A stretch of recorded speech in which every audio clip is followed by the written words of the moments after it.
As we saw Friday, the economic pressures on the White House and every American are just enormous.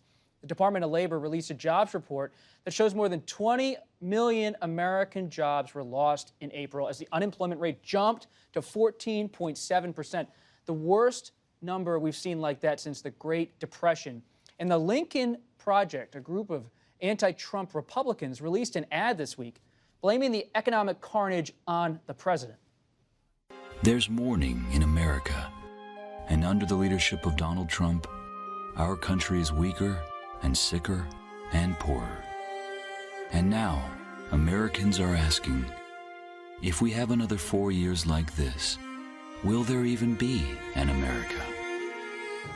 Tolu, we see this pressure on President Trump, on many Republican governors, but you wrote this week that many Republican governors, despite all the testing challenges, are moving to reopen because what they're seeing in their own economy. What's that dynamic like out in the states, in places like Arizona?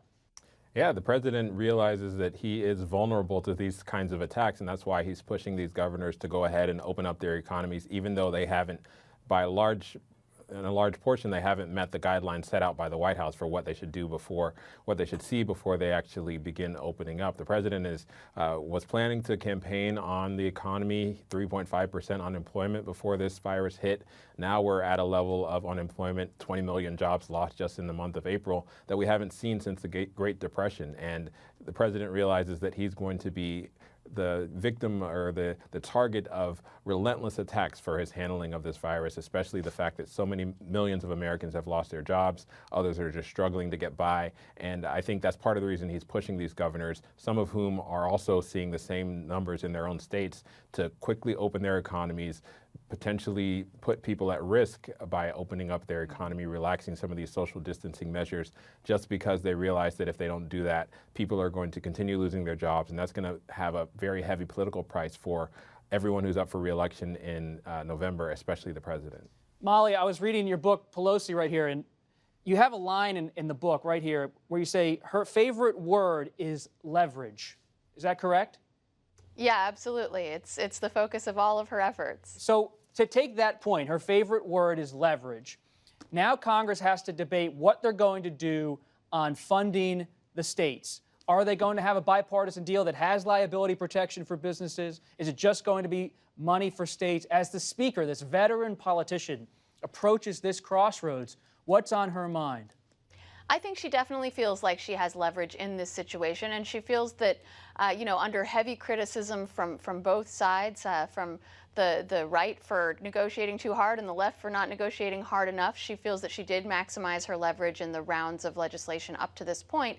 But that was part of the reason that you saw in the last big bill, that 3.5 bill, that the demand for state and local funding was dropped in those negotiations, because the Democrats have calculated that the political pressure from the states will be too overwhelming for the Republicans to ignore, and especially as other types of funding run out, whether it's business funding, unemployment funding, that the Republicans are going to have to come to the table and get something else across, even as, Mitch McConnell has said that the liability funding is a red line for him, not funding, the liability measures, and even as others have tried to sort of downplay the notion of bailing out the states, I think we're going to hear increasingly from states, red and blue, that they need this money, and that, because they've been explicitly put on the front lines of this effort by the president, who said that the states ought to be taking the lead and has sort of deferred to the states, even if you take that on its face as a sort of federalist argument that the states are best positioned to be closest to the people and lead the charge,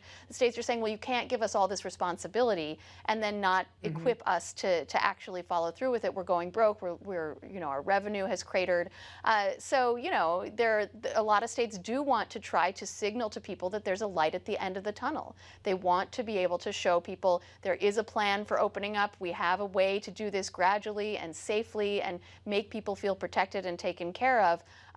But it's hard to do that, without leadership from Washington, without coordination from Washington, right, and especially without funding from Washington. Sue, can you jump in on that? Because when you're talking to sources, Republican, Democrat, are you hearing details about a deal in the works that is going to provide more direct payments to Americans, that is going to provide the kind of payments that states need to shore up their budgets? Well, what's really interesting what's happening right now is the parties are taking two very different tactics to the next phase. Republicans on the whole are saying, let's slow down. Let's see where this goes before we commit to anything. There's a sense that they want to put the brakes on the spending, certainly by Senate Majority Leader Mitch McConnell. There's even an indication that they don't want to do anything in May. They want to get to the summertime to figure out how much more economic assistance is going to be needed. Democrats are taking a very different tone. They're talking about passing as soon as next week a minimum of $1 trillion in additional assistance with that state and local funding that Molly was talking about, with additional direct assistance to Americans, with more money for food stamps and other federal programs. When you talk about the word leverage, I think it's important to think about the reasons why Democrats may have more leverage here.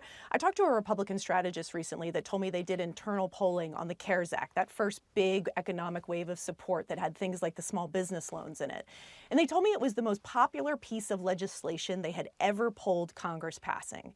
So right now, the public is actually very supportive of not only congressional action, but big government spending that's going to directly improve their lives. And that's just a reality that Republicans will have to confront if we're still talking about high unemployment come this summer.